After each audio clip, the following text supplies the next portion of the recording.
you out there, dude? Who's the last guy who was up here? Right here. Yeah, Hallelujah. Really.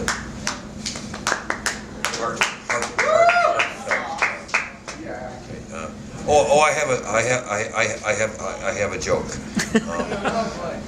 Why do tigers paint their balls red? Why? To hide in cherry trees. Huh? This is why I don't do stand-up. So here's I got kind of waxed. I was just thinking about you, Ski, and I kind of waxed religious tonight. So, this is titled October 20th, 2003. She survived. She flies. Unlike a sparrow off the Golden Gate Bridge. Unlike a feather. Unlike that tried and true American dream. Within the caress of clear October air, not slowing her down, 5 seconds, 4, 3, too far to turn back. If only I tried to. She's an egret diving, not just a case file with the bills past due, and she hits, somehow, the water, like she was born of water. She leaps into the current and the royal, and the way that getting born again is the only choice to dance to, and Hallelujah sings in spite of what the numbers say.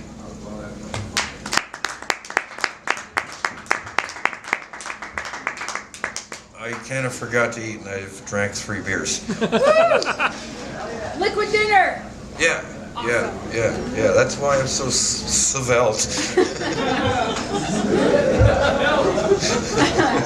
Better be spelt than smelt. Yeah, it took me years of living here to say that word, svelte and Savan. Ski. This is titled Communion. In my father's house, when you cruised into the age of reason, like a 5th gear discovered on the gravel 2-lane, was served piss and vinegar. I, being the eldest, was the first to partake and was anointed with gifts, blank paper and an old Remington typewriter. I will not say the taste was pleasant. Will not say that it was otherwise.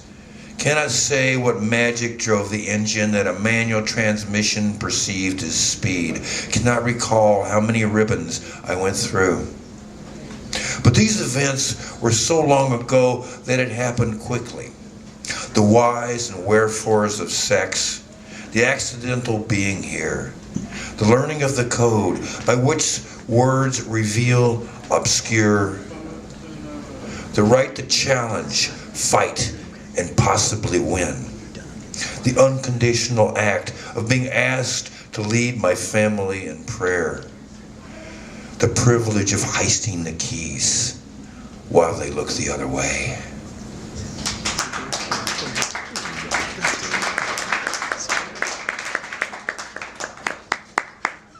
And this is titled Another Wasted Suicide Note.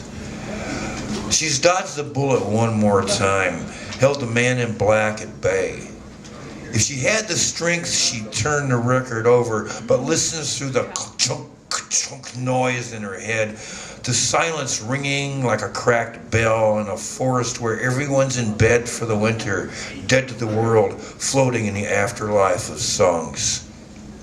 Sometimes when she's dreaming, that boy she hasn't thought about in years, he asks her if she'll take this dance.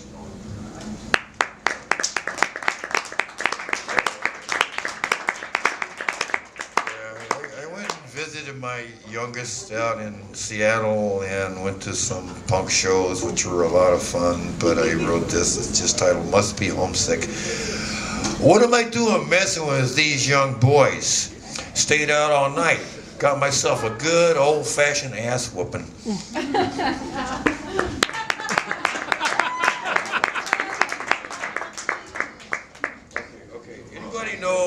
Anybody here know or not know who Douglas Adams was?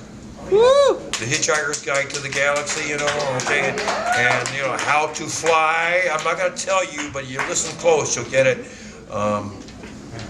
This is called The Trouble with Flight.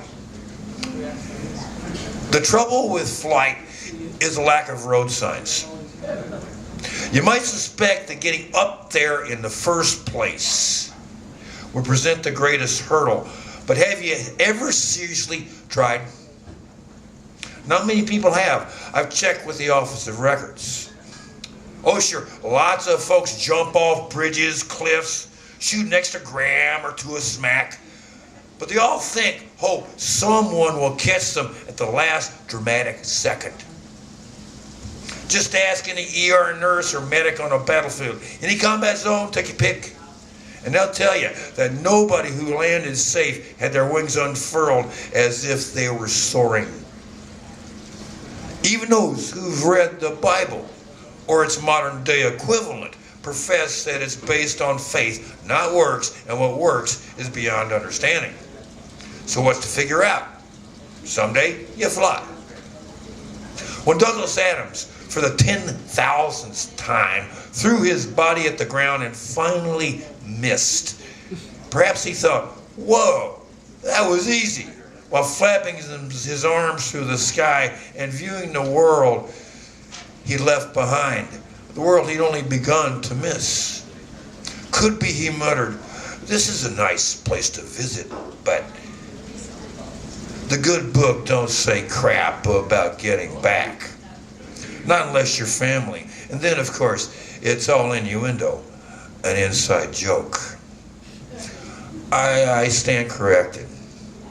It is not exactly a dearth of markers that clip the wings of the curious. There are signs in a language none of us can read.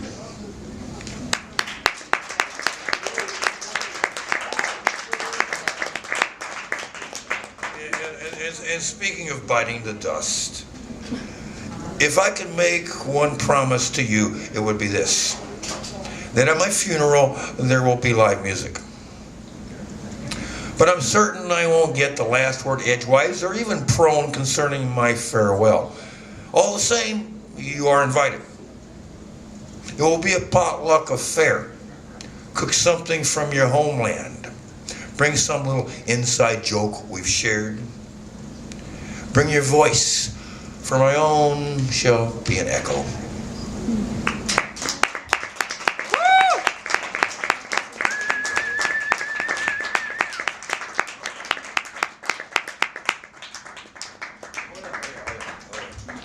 How did Tarzan die? Picking cherries.